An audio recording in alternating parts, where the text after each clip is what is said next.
Well, it's time now for today's press review, and for that I'm joined in the studio by Erin Agunke. Hi, Erin. Hi, Hexie. A new poll in the US, very worrying for US President Joe Biden. It shows that he could be in some rather hot water next year as the US goes to select its next president. That's right. That's new polling from the New York Times and Siena College, to be exact. It shows that Joe Biden is actually behind Donald Trump in 5 of the 6 swing states. That's Arizona, Georgia, Michigan, Nevada, and Pennsylvania. Now, these states, as the New York Times tells us, are obviously very important because they're up for grabs by either Democrats or Republicans in any election. Now, the only battleground state, then, that Joe Biden is currently leading in is the state of Wisconsin. The New York Times, though, tells us that Biden's team and his Democratic supporters are still taking these numbers with a grain of salt, especially because he obviously still has a full year of campaigning left to go. They say that polls have historically failed to predict accurately results of elections when taken a year ahead of the actual vote.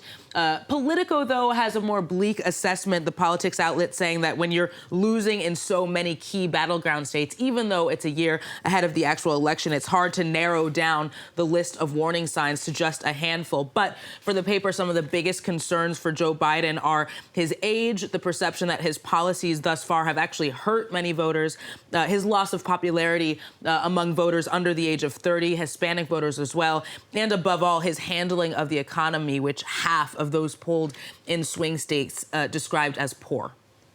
And in some other news, Erin, you've been taking a look at the communications war that's currently playing out between Israel and Hamas. Yeah, French paper Libération has 2 very interesting articles to that effect in today's edition. On the left, you can see there, it explores the TV station Al Jazeera, which Libé describes as a, quote, massive communications weapon at the service of Hamas. The paper writes that the outlet has a pro-Palestinian bias, sometimes even glorifies the Islamist movement, and a lot of this thanks largely to the significant financial means that it receives mostly from the Qatari government. Now, it's also one of the only international TV channels that has live broadcasts from the Gaza Strip. And one example of bias, Libération tells us today that as far as the October 7th attacks go, Al Jazeera English it was the only one to have covered the massacres targeting civilians in the kibbutzim in southern Israel, where they sent a correspondent. Its Arabic channel, though, the paper says, completely covered up the atrocities and massacres committed by Hamas assailants, didn't distinguish between military and civilian victims. Now, in this second piece, Libération also explores how Israel is trying to keep up with the communications war by continuing to push details and coverage of the October 7th massacres as images from the destruction in Gaza continue every single day to flood headlines and TV screens worldwide, really.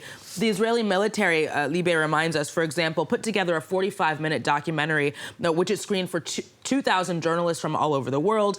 It's starting to screen this documentary abroad as well for parliamentarians at Israeli embassies. Now, there's also websites now that are kind of recapitulating all of the October 7th massacres, complete with pictures, videos. But Libé also quotes an anonymous Israeli general who argues in this piece that the danger of these videos is that they accomplish exactly what Hamas is looking for, and that's to push people from pure fear to absolute panic. He says this is dangerous. Panicked populations, I quote, make mistakes, endanger themselves, or even do things like drop atomic bombs, obviously causing irreparable harm.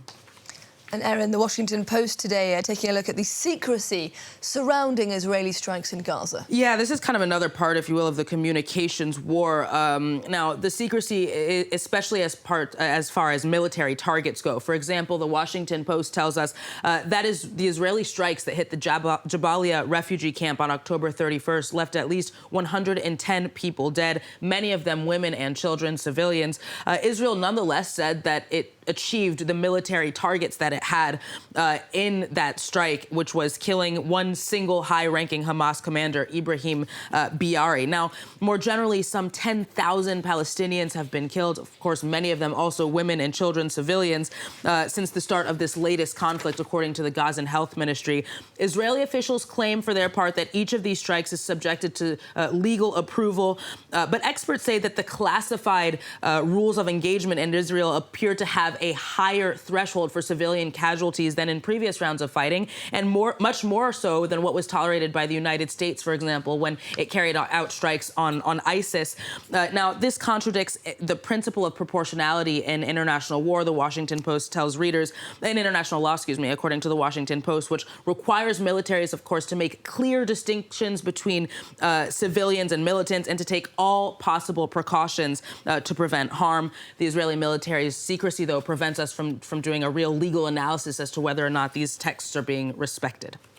And Erin, you're finishing with a positive development when it comes to climate change. Yeah, that's right. There's not many of them, but I do want to focus on this one positive thing. Governments have agreed to key measures to give funding to the world's most vulnerable nations in order to repair the damage from climate change. That came after a tense two-day meeting, everybody says, under UN guidance in Abu Dhabi. Now, the blueprint for the so-called Loss and Damage Fund will be administered by the World Bank. It'll draw on funding sources from large developing countries as well as, of course, some of the richest nations, the US, the EU, the UK. It still does have to be formally adopted by the COP28 UN Climate Summit attendees, which comes at the end of this month. But this weekend's agreement means that is likely. It's worth mentioning, Haxi, that no firm target has yet been set for how much money the fund will provide. But countries most affected by climate change hope that it'll include hundreds of billions of dollars within the few coming years. Erin with today's press review. Thank you very much.